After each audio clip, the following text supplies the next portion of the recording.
Auto ಚಾಲಕರ ಸಂಘದ ವತಿಯಿಂದ ಕನ್ನಡ ರಾಜ್ಯೋತ್ಸವ ಆಚರಣೆ. ತುಮಕೂರು ನಗರದ ಕೆಎಸ್ಆರ್ಟಿಸಿ ಬಸ್ ನಿಲ್ದಾಣದ ಬಳಿ ಶ್ರೀ ಶ್ರೀ ಶಿವಕುಮಾರ ಸ್ವಾಮೀಜಿ ಆಟೋ ನಿಲ್ದಾಣದಲ್ಲಿ ಆಟೋ ಚಾಲಕರ ಸಂಘದ ವತಿಯಿಂದ ಕನ್ನಡ ರಾಜ್ಯೋತ್ಸವ ಆಚರಣೆ. ಈ ಸಂದರ್ಭದಲ್ಲಿ ಹಾಲಪ್ಪ ಪ್ರತಿಷ್ಠಾನ ಹಾಗೂ ಆಟೋ ಚಾಲಕರ ಘಟಕದ ವತಿಯಿಂದ ಕೆಎಸ್ಆರ್ಟಿಸಿ ಬಸ್ ನಿಲ್ದಾಣದಲ್ಲಿ ಭಾರತದ ಸಂವಿಧಾನ ಪೀಠಿಕೆಯ ಅನಾವರಣ ಮಾಡಲಾಯಿತು. ಈ ವೇಳೆ ಮಾತನಾಡಿದ ಕೌಶಲ್ಯ ಅಭಿವೃದ್ಧಿ ನಿಗಮದ ಮಾಜಿ ಅಧ್ಯಕ್ಷರಾದ ಮುರಳೀಧರ್ ಹಾಲಪ್ಪನವರು ಶ್ರೀ ಶ್ರೀ ಶಿವಕುಮಾರ ಸ್ವಾಮೀಜಿ ಆಟೋ ನಿಲ್ದಾಣದಲ್ಲಿ 6ನೇ ವರ್ಷದ ಕನ್ನಡ ರಾಜ್ಯೋತ್ಸವವನ್ನು ವಿಜೃಂಭಣೆಯಿಂದ ಆಚರಣೆ ಮಾಡುತ್ತಿದ್ದು ತುಂಬಾ ಅರ್ಥಗರ್ಭಿತವಾಗಿದೆ. ಆಟೋ ಚಾಲಕರು ಎಂದರೆ ನಮ್ಮ ಎಲ್ಲಾ ಕಷ್ಟ ಸುಖಗಳಿಗೆ ಜೊತೆಯಾಗಿರುತ್ತಾರೆ. ಆಟೋ ನಿಲ್ದಾಣ ದೇವಸ್ಥಾನ ಇದ್ದ ಹಾಗೆ ಅದನ್ನು ಅಚ್ಚುಕಟ್ಟಾಗಿ ಇಟ್ಟುಕೊಂಡು ನೋಡಿಕೊಳ್ಳಬೇಕೆಂದರು. ಇನ್ನು ಮಹಾನಗರ ಪಾಲಿಕೆ ವತಿಯಿಂದ 30 ಆಟೋ ನಿಲ್ದಾಣಗಳು ಪ್ರಾರಂಭವಾಗಿವೆ. ಇನ್ನೂ ಉಳಿದಿರುವ ಕಡೆಯೂ ಆಟೋ ನಿಲ್ದಾಣಗಳು ಪ್ರಾರಂಭವಾಗಬೇಕು ಎಂದರು. ಶ್ರೀ ಶ್ರೀ ಶಿವಕುಮಾರ ಸ್ವಾಮೀಜಿ ಆಟೋ ನಿಲ್ದಾಣ 6ನೇ ವರ್ಷದ ರಾಜ್ಯೋತ್ಸವದ ವಾರ್ಷಿಕೋತ್ಸವನ್ನ ಇಷ್ಟು ವಿಜೃಂಭಣೆಯಿಂದ ಆಚರಣೆ ಮಾಡ್ತಿರೋದು ಅಂದ್ರೆ ಅದರಲ್ಲೂ ಅರ್ಥಗರ್ಭಿತವಾಗಿ ಇವತ್ತು ನಿಮ್ಮಗಳ ಹೆಸರಲ್ಲಿ ಬಾಬಾ ಸಾಹೇಬರು ಅಂಬೇಡ್ಕರ್ ಅವರ ರಚಿತವಾದಂತ ಸಂವಿಧಾನ ಪೀಠಿಕೆಯನ್ನ ಮೊಟ್ಟ ಮೊದಲ ಬಾರಿಗೆ ತುಮಕೂರು ಜಿಲ್ಲೆಯಲ್ಲಿನ ಬಸ್ ಸ್ಟ್ಯಾಂಡ್ ಅಲ್ಲಿ ಇವತ್ತು ಅನಾವರಣ ಮಾಡ್ತಾ ಇದ್ದಾರೆ. ಇವತ್ತು ಇದೊಂದು ದೊಡ್ಡದಾದಂತ ಮೈಲಿಗಲ್ಲು.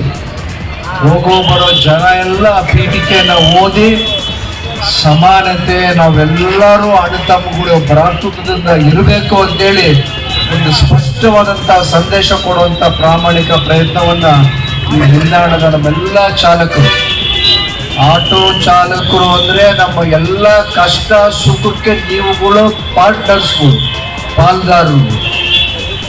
ನೀವು ಇನ್ನು ಮೇಲೆ ಒಂದು ಸಣ್ಣದು ಕಲ್ತ್ಕೊಳ್ಬೇಕು. ನಿಮ್ಮ ಮೇಲೆ ಏನೇನು ಇದ್ವು ಅದನ್ನ ನಾವು ನೋಡಿಸ್ಬೇಕು ಅಂತ ಹೇಳಿದ್ರೆ ದಯಮಾಡಿ ನಿಮ್ಮ ನಿಲ್ದಾಣಗಳಲ್ಲಿ, ನಿಮ್ಮ ಆಟೋ ನಿಲ್ದಾಣ ದೇವಸ್ಥಾನ ಇದ್ದಂಗೆ.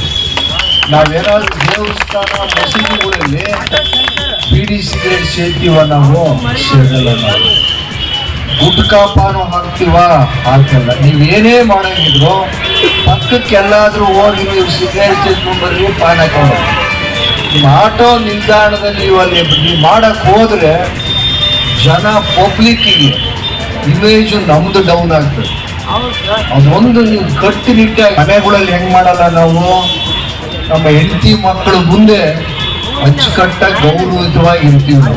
ನೀವು ಅಷ್ಟೇ ಆಟೋ ನಿಲ್ದಾಣದಲ್ಲಿ ಅಚ್ಚುಕಟ್ಟಾಗಿ ನಾವು ಇರೋದು ಕಲ್ತ್ಕೊಳ್ಬೇಕು. ಮಹಾನಗರ ಪಾಲಿಕೆಯಿಂದ 30 ಆಟೋ ನಿಲ್ದಾಣಗಳು ಪ್ರಾರಂಭಕ್ಕೆ ಆಲ್ರೆಡಿ ಶುರುವಾಗಿದ್ದಾವೆ. ಇದು ಉಳಿದಿರೋ ಕಡೆನೂ ಪ್ರಾರಂಭ ಆಗಬೇಕು. 13,000 ಆಟೋ ನಮ್ಮಲ್ಲಿ ಇದಾವೆ ತುಮಕೂರು ನಗರದಲ್ಲಿ. 30-60 ಆಟೋ ನಿಲ್ದಾಣಗಳು ಯಾವುದಕ್ಕೂ ಆಗಲ್ಲ. ಅದ್ರ ಎಷ್ಟು ಕೊಡ್ತಾರೆ? 5-10 ಆಟೋ ನಿಲ್ದಾಣ ಜಾಗ ಕೊಡ್ತಾರೆ. ಶೌಚಾಲಯಗಳು ಇರಲ್ಲ, ಕುಡಿಯೋ ನೀರಿಂದ ಇರೋದಿಲ್ಲ, ಕುತ್ಕೊಳ್ಳೋಕ್ ಜಾಗ ಇರಲ್ಲ. ಈ ಸೌಲಭ್ಯಗಳನ್ನ ಮಾಡಿಕೊಡ್ಬೇಕು ಅಂತೇಳಿ ನಿಮ್ಮ ಪರವಾಗಿ ನಾವುಗಳನ್ನು ಧ್ವನಿ ಎತ್ತೋದಕ್ಕೆ ತಯಾರಿದ್ದೀವಿ ಅಂತ ಹೇಳಿ. ಹಾಗೇನೆ ಎಲ್ರಿಗೂ ಲೇಬರ್ ಕಾರ್ಡು, ಪ್ರತಿಯೊಬ್ಬರು ಲೇಬರ್ ಕಾರ್ಡ್ಗಳನ್ನ ನೀವುಗಳು ಮಾಡಿಸ್ಬೇಕು. ಯಾರ್ಯಾರು ಮಾಡಿಸಿಲ್ಲ ಅದರ ಪ್ರಯೋಜನ ಪಡ್ಕೊಳ್ಳೋದಕ್ಕೆ ಇವತ್ತು ಒಂದು ಕಾರ್ಯಾಗಾರ ಇರಿಸ್ಬೇಕಾಯ್ತು. ಕಾರ್ಮಿಕ ಇಲಾಖೆಯಲ್ಲಿ ಕರೆಸಿ ಒಂದು ವರ್ಕ್ಶಾಪ್.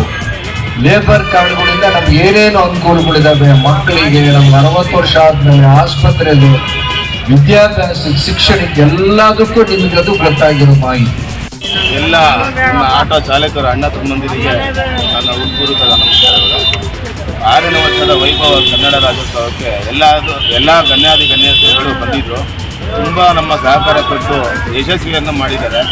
ಯಾರ್ ಕೆಲ್ಲತ್ನವರು ಇದರ ರಿಜ್ವಾನ್ ಪಾಷಾ ಅಂತ, ಅವರು ನಮಗೆ ತುಂಬ ಬೆನ್ನೆಲುಬು. ಅಂದರೆ ನಮಗೆ ತುಂಬ ಸಹಕಾರ ಕೊಟ್ಟು ನಮ್ಮನ್ನು ಇಲ್ಲಿವರೆಗೂ ನಮ್ಮನ್ನು ಬೆಳೆಸ್ತಾ ಇರೋದು ಅವರು.